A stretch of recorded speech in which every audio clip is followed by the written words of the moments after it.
दोस्तों अभी अमेरिका द्वारा 5,50,00,000 जो लोग वीजा लेकर रह रहे हैं उन सभी के वीजा के जांच का आदेश दे दिया गया है। और यही नहीं, उसमें 50 लाख भारतीय भी जांच के दायरे में है। सबसे पहले तो मैं आप लोगों को बता दूं कि अमेरिका में भारत के लगभग 51 लाख लोग रहते हैं और 51 लाख के हिसाब से बात करें तो 50 लाख लगभग 98% होता है। मतलब हर 100 में से 98 मतलब लगभग सभी भारतीय उसके जांच के दायरे में है। और 50 लाख अगर भारतीय अगर जांच के दायरे में हैं तो मान के चलिए कि जो भारत के लोग जो अमेरिका में काम करते हैं उनके फैमिली, एक फैमिली में लगभग 5 आदमी होते हैं और इसके हिसाब से अगर उन पर कुछ असर हुआ तो सीधे 2.5 करोड़ भारतीयों पर असर होगा। और 2.5 करोड़ के अगर परसेंट के हिसाब से बात करें तो लगभग 1.85% भारत की जनसंख्या के लोग प्रभावित होते हैं। और उनका फिर दूसरे और कामकाजी लोगों पर उनके ऊपर असर पड़ेगा तो उन पर ही पड़ेगा। मतलब ये जो अमेरिका का जो समीक्षा वाला जो नियम है ये केवल अमेरिका के लिए नहीं है, ये भारत के लिए भी है और भारत इससे पूरी तरीके से अछूता नहीं रहेगा और भारत पर असर पड़ेगा ही पड़ेगा। और तो और आप लोग को बता दूं कि अभी अमेरिका कॉमर्शियल जो ड्राइवर है उसके पोस्ट को पूरी तरीके से रोक दिया है। मतलब कि मैं अपने वीडियो देखने वाले सभी भारतीय व्यूअर को कहना चाहता हूं कि अगर आप लोग अमेरिका में कोई ड्राइविंग के पोस्ट के लिए अभी कोई फॉर्म अप्लाई कर रहे होंगे और अगर ऑफिशियल साइट पर ना दिखाए और कोई आपको बहकाए, अरे मुझे कुछ पैसे दे दो मैं सब ओके करवा दूंगा, तो प्लीज उनके बहकावे में मत आइएगा। अभी वीडियो जो अपलोड हुआ है उसकी तारीख देखिए और उस तारीख के कम से कम कुछ दिनों तक तो कॉमर्शियल ड्राइवर के लिए आप बिल्कुल अप्लाई न करें। और दोस्तों आप लोग को बता दूं कि ये जो ड्राइवर के लिए जो रोक लगाया है अमेरिकी सरकार, वहां पर एक भारतीय ड्राइवर है जो थोड़ा सा गलत तरीके में ओवरटेक कर लिया और उससे कई लोगों की मौत हो गई। उसको लेकर एक कारण बताया जा रहा है।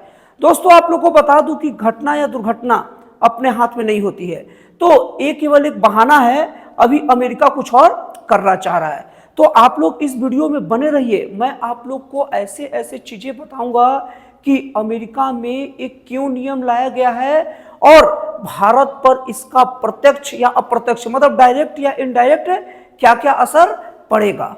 अब हम लोग ये देख लेते हैं कि इससे प्रभावित कौन कौन होगा। सबसे पहले F1 और J1 वीजा जो स्टूडेंट के लिए जारी किया जाता है वो उससे सीधे सीधे प्रभावित होंगे। और उसके बाद H1B वीजा जो वहां के जॉब करने के लिए, काम धंधे करने के लिए जो अमेरिका जारी करता है वो लोग भी प्रभावित होंगे। और यहां तक कि B2 वीजा धारक, B2 वीजा मतलब जो लोग घूमने फिरने पर्यटन के लिए जाते हैं वो सब के सब लोग इससे प्रभावित होंगे। और आप लोग को फिर से बता रहा हूं कि भारतीय ड्राइवर हरजिंदर सिंह एक बस सिर्फ यू टर्न लेने के कारण जो कुछ लोगों की मौत हुई है उसके कारण जो अमेरिका ला रहा है वो केवल एक बहाना है, क्योंकि एक्सीडेंट किसी से भी हो सकता है, उसके पास सारे कागजात मौजूद थे। लेकिन इसी बहाने अमेरिका क्या कर रहा है, भारत से सभी ड्राइवरों की पोस्टिंग को ही बंद करके रखा है। वीडियो में आगे बढ़े सबसे पहले एक प्रोसीजर समझ लेते हैं कि अमेरिका आखिर वीजा जारी कैसे करता है। तो अमेरिका सबसे पहले H1B वीजा, जैसे मैं आप लोगों को थोड़ा देर पहले बताया था कि जो वहां काम धंधे के लिए जाते हैं उनके लिए जो वीजा जारी किया था उसका नाम है अमेरिका का H1B वीजा। तो हर साल 85,000 H1B वीजा जारी करता है, जिसमें से 65,000 तो सामान्य लोग के लिए रहता है और बचा जो 20,000 रहता है ना वो उन लोगों के लिए रिजर्व रहता है जो अमेरिका में रह के मास्टर की डिग्री धारण किए हैं, कोई विदेशी। तो इसके लिए भी कई अमेरिका में लोग पढ़ने जाते हैं, मास्टर की डिग्री वगैरह ले लेते हैं, क्योंकि इससे वो एक रिजर्व कैटेगरी में आ जाएंगे जिससे H1B वीजा लगा सकेंगे।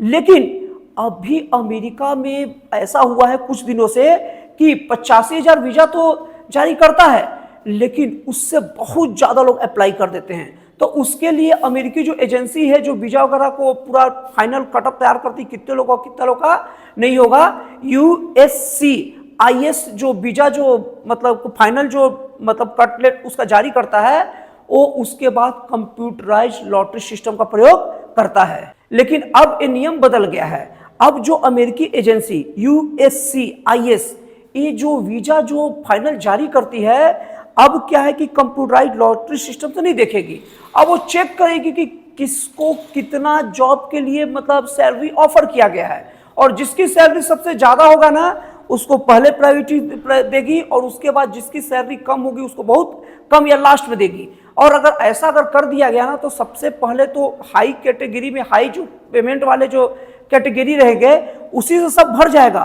तो वो तो निश्चित हो जाएगा कि जो सबसे कम वेतन वाले लोग हैं वो तो जा ही नहीं पाएंगे, क्योंकि जहां ओवर अगर एप्लीकेशन हुआ तो ऊपर से ही पूरा फुल हो जाएगा सीट। और इसके लिए अमेरिका द्वारा ना 4 लेवल तय किया गया है। सबसे पहला लेवल 1 जो है ना एकदम एंट्री लेवल है, मतलब एकदम जिनको कुछ नहीं आता नॉर्मली रहेगा। और जो लेवल जो 2 रहेगा ना वो क्या रहेगा कि कुछ अनुभव लिए हुए व्यक्ति रहेंगे। और जो लेवल 3 रहेंगे ना वो अनुभवी और एडवांस्ड स्किल्ड लिए रहेंगे। और जो लेवल 4 रहेगा ना वो बहुत बड़े बड़े विशेषज्ञ रहेंगे और बहुत सीनियर भी रहेंगे और एक हाई लेवल कर्मचारी रहेंगे। और आपको बता दूं कि H1B जो वीजा है ना उसमें भारतीयों का दबदबा सबसे ज्यादा है। H1B वीजा के लिए जब भी कोई एप्लीकेशन होता है तो 10 में से 7 उसमें भारतीय ही सिलेक्ट होते हैं। और तो और बता दे रहा हूं आपको, पिछले साल 2023 में 1,91,000 H1B वीजा के थ्रू भारतीय वहां गए थे और पिछले साल 24 में 2,07,000 भारतीय H1B वीजा के तहत वहां गए थे। लेकिन जब नियम बदलेगा तो जाहिर सी बात है कि अब जो भारतीय जो चले जाते थे जिनका लॉटरी में नाम आ जाता था, लेकिन अब वो होगा कि किसी भी देश का कहीं से भी जिसका पेमेंट और सैलरी हाई होगा बस वही जाएंगे। और हमारे देश से अमेरिका में बहुत सारे ऐसे भी जाते हैं जो कम पैसे में कम मतलब पैकेज में जाकर काम करते हैं, तो उनके लिए निश्चित तौर पर ये बहुत ही ज्यादा मुश्किल खड़ा होगा। तो इस तरीके से अगर देखा जाए ना तो अमेरिका में भारतीय लोगों का H1B वीजा मतलब काम करने के नाम पर जो वीजा जाता है वो सबसे ज्यादा है। हालांकि घूमने फिरने के लिए B2 वीजा, इलाज के लिए B2 वीजा, ये सब भी जाते हैं और स्टूडेंट लोग F1J1 वीजा लेकर भी जाते हैं, लेकिन सबसे ज्यादा काम का वीजा भारतीय के लिए H1B वीजा है। तो अभी जो अमेरिका जो जांच कर रहा है वो वीजा से उससे कैसे बचे, सबसे पहली बात तो आप लोगों को क्लियर बता दे रहा हूं कि अगर आपका डॉक्यूमेंट 100% सही है तो आपको घबराने की जरूरत ही नहीं है। लेकिन अभी जो लोग अप्लाई कर रहे हो ज्यादातर लोग गलती करते हैं। सबसे पहले उन लोग ना कुछ खास चीजों का अप्लाई करते वक्त ध्यान रखें। सबसे पहले बात, जितने भी जो डॉक्यूमेंट दे रहे हैं ना सब के सब ओरिजिनल ही डॉक्यूमेंट दे।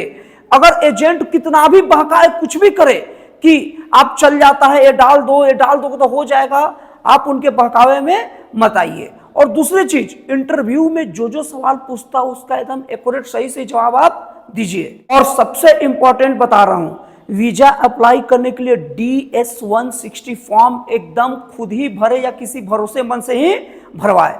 तो दोस्तों इस तरीके से आपको ये जानकारी कैसा लगा, एनालिसिस कैसा लगा, प्लीज कमेंट करके बताइएगा।